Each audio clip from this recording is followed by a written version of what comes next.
नमस्कार, मैं हूं देव प्रसाद रतूड़ी और आप देख रहे हैं पुनः गांव की ओर। आज मुझे इस बात की बेहद खुशी है कि हमारे जो मिशन है पुनः गांव की ओर, उसकी शुरुआत कहीं ना कहीं हो चुकी है। आज जैसे कि आप भली बात जानते हो कि हमारे जितने भी जो जनप्रतिनिधि हैं, जीतने के बाद में गांव में ना रह के देहरादून जाकर रहना पसंद करते हैं।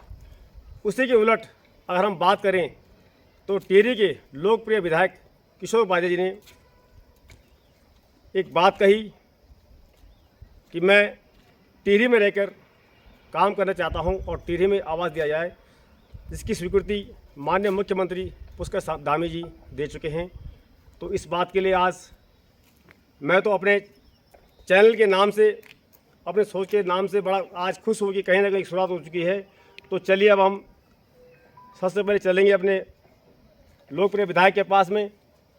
सर नमस्कार। आपको मेरा प्रणाम और साथ साथ बधाई, और बेहद खुशी इस बात की कि आपकी जो सोच है आज वो कामयाब हो गई और आपने जो मांग रखी थी वो कहीं ना कहीं जो है आज उसमें मोहर लग चुकी है। तो आप इस पर क्या कहना चाहेंगे? नहीं, मांग नहीं, ये समय की आवश्यकता है। इसलिए समय की आवश्यकता है कि मैंने जो पत्र भी लिखा और उसके बाद जो मैंने अपने जो हमारे मीडिया के साथी हैं उनको भी मैंने 2 शब्द लिखे थे कि इसका आकलन भविष्य में लोग करेंगे। मैं बहुत आभारी हूँ पुष्कर सिंह धामी जी का कि उन्होंने मेरी भावना का उसको सम्मान दिया और उन्होंने एडमिनिस्ट्रेशन को कहा है कि भाई इस पर नियमानुसार जो है उनको आवास उपलब्ध करवाएं। अभी तक उनसे जिला प्रशासन से मुझे कोई इसमें सूचना आई नहीं है। वो शायद इस पर विचार विमर्श कर रहे होंगे, जल्दी इस पर निर्णय लेकर के मुझे भरोसा है कि यहाँ पर वो जिला मुख्यालय में आवास उपलब्ध करवाएंगे।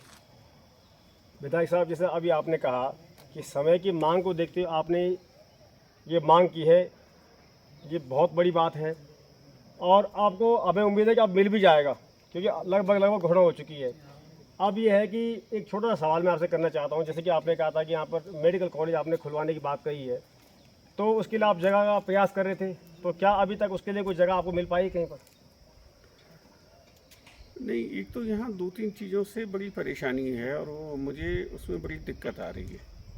एक तो हमारा जो टिहरी बांध है और टीएचडीसी है, मुझे ये लगता है कि जिस भावना से हमने अपना सब कुछ दिया टिहरी वालों ने, वो कहीं न कहीं न टीएचडीसी और हम लोग उसकी रक्षा नहीं कर पा रहे हैं। और अभी पीएसपी का जो काम चल रहा है यहाँ पे, वो बिना बात के हम लोग बदनाम हो रहे हैं। वो स्थानीय लोगों को रख नहीं रहे हैं, उनको ठीक ढंग से वो ट्रीट नहीं कर रहे हैं। तो वो दूसरी मेरे लिए बिना बात के जो हैं वो समस्याएं खड़ी हो जाती हैं। तीसरा जो है वो हमको जो इस तरह के बहुत कठिन क्षेत्र हैं, दुर्गम क्षेत्र हैं, पर्वतीय क्षेत्र हैं या ग्रामीण जो है फार फ्लंग एरिया जिनको हम कह सकते हैं, वहाँ अगर हम जो बेसिक एमिनिटीज़ हैं, जो सुविधाएं हैं, अगर उनका सृजन नहीं करेंगे तो पलायन होगा।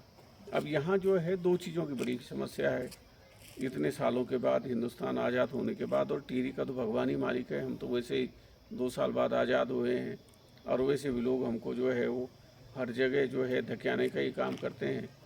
तो दूसरा, तब चाहे शिक्षा का सवाल हो और तब चाहे वो स्वास्थ्य का सवाल हो। मैंने तो 2006 में नरेंद्र तिवारी जी से आदेश करवा दिए थे कि यहाँ कोटी कॉलोनी में जो है वो मेडिकल कॉलेज और अस्पताल अच्छा बनना चाहिए।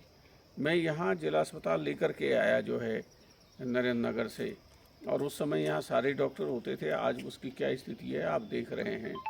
मैं उसमें कोशिश कर रहा हूँ कि यहाँ पर एक पूरी तरह से एक एजुकेशन का एक हब बन सके। इंजीनियरिंग कॉलेज जब लाए तो यहाँ के बहुत से बच्चे निकल रहे हैं ना, उसमें नासा तक जा रहे हैं। तो उसी तरह से एक अच्छा मेडिकल कॉलेज जो कि पहले तो विश्व स्तरीय हो, लेकिन कम से कम भारत के, हमारे देश के स्तर का हो, जैसे एम्स की तरह का, मेरी कोशिश है कि उसको स्थापित किया जा सके। और उसके लिए ज़मीन के लिए हम लोग देख रहे हैं, सब लोगों ने बहुत बड़े विशाल हृदयता का परिचय देते हुए निःशुल्क ज़मीन देने की बहुत से गांवों ने बात की है। और हम उन सारे गांवों के जो भावनाएं हैं उसका भी हम लोग उसका मान रखेंगे। और कहीं ना कहीं उन जगहों पर कुछ इस तरह का जो हमारा मेडिकल कॉलेज एक जो विश्व स्तरीय बनेगा, तो कहीं पर हम जो है नर्सेज के लिए उसकी स्थापना कर सकते हैं, डॉक्टर्स के लिए कर सकते हैं, मेडिकल कॉलेज के लिए कर सकते हैं, अस्पताल के लिए कर सकते हैं। तो जितने लोग इसमें अपना योगदान देना चाहते हैं उन सब की भावनाओं का आदर करें। मैं सर सोशल मीडिया के माध्यम से आपसे एक छोटी मुँह बड़ी बात करना चाहता हूँ।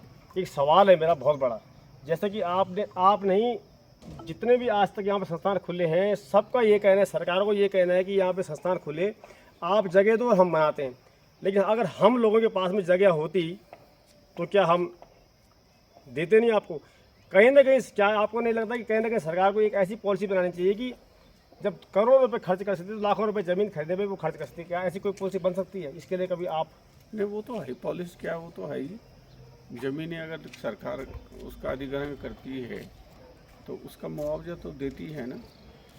तो यहाँ तब चाहे शिक्षण संस्थान हो, तब चाहे मेडिकल कॉलेज हो, तब चाहे यूनिवर्सिटी हो, तब चाहे डिग्री कॉलेज हो, तब चाहे यहाँ ERTO का कॉलेज हो, तब चाहे ये जिला अस्पताल हो, ये मेरा सौभाग्य रहा कि टिहरी की जनता ने मुझे आशीर्वाद दिया और मुझे वो सब लाने का जो है अवसर यहाँ पर मिला। तो सरकार की पॉलिसी है, ज़मीन अगर अधिग्रहित करती है तो उसका मुआवजा देती है। क्योंकि अक्सर हमने ये देखा है सर कि जब लोग दान देते हैं वो ज़मीन दान देते हैं जहाँ की जाने का रास्ता नहीं होता है, रीचिंग अप्रोच वहाँ की अच्छी नहीं होती। तो इसी कारण से हमने देखा जो हॉस्पिटल खोल रखे हैं या वो पॉलिटेक्निक खुले हुए हैं, तो ऐसे स्थानों पे खुले हुए हैं जहाँ की बिल्कुल दुर्गम जगहों पे, और इसी वजह से मुझे लगता है कि आज वो सारे खंडर पड़े हुए हैं। तो अगर सरकार ऐसी कोई पॉलिसी बनाती है कि भाई हम इतने पैसे में इतना जो रेट निर्धारित करके हम आप ज़मीन खरीदना चाहते हैं, अगर ये चीज़ हो सके, इस बात को आप पूर्णतः जो है आगे पहुँचा सकें, तो शायद उत्तराखंड में जो है हर जगह विकास होता है। देखो, ये तो फिर जनप्रतिनिधियों की जिम्मेदारी होती है ना। और जैसे ये नई टिहरी शहर जिस तरह से बसाया गया, इसको अगर थोड़ा नीचे बसाते, भागीरथीपुरम के आसपास और चंबा से लेकर के और चार गडोलिया से लेकर के पल्ली तरफ भी जैसे नैनीताल बसा हुआ है, तो लोगों को सुविधा होती ना। तो ये थोड़ा सा जो है जनप्रतिनिधियों को भी जागरूक होना चाहिए। और मेरी कोशिश है कि लोग ये ना कहें कि भाई किशोर उपाध्याय जागरूक जनप्रतिनिधि नहीं था। कहीं अगर बना भी दिया है तो हम कोशिश करेंगे कि वहाँ अप्रोच जो है वो आने जाने में परेशानी नहीं हो, सड़क बनाएंगे अगर कहीं परिस्थिति स्थिति है तो। आपको धन्यवाद। और आपने जो शुरुआत करी है, हमें उम्मीद है कि अब ये जो शुरुआत हर जगह शुरू होगी, और इस तरह से अगर सभी जनप्रतिनिधि ये मांग करते हैं कि हमें जहाँ से हम जीते हमें वहीं रहना है, तो शायद हमारे पहाड़ों का विकास हो सकता है। क्योंकि जब वो लोग स्थानीय जगहों पर रहेंगे तभी उनको वो पीड़ा याद रहेगी और उस पर कुछ हो सकेगा। धन्यवाद। मैं चाहता हूँ कि आप इस वीडियो को शेयर करें ताकि ये जो वीडियो है हर किसी तक पहुँच सके। जय हिंद, जय भारत, जय देव उत्तराखंड।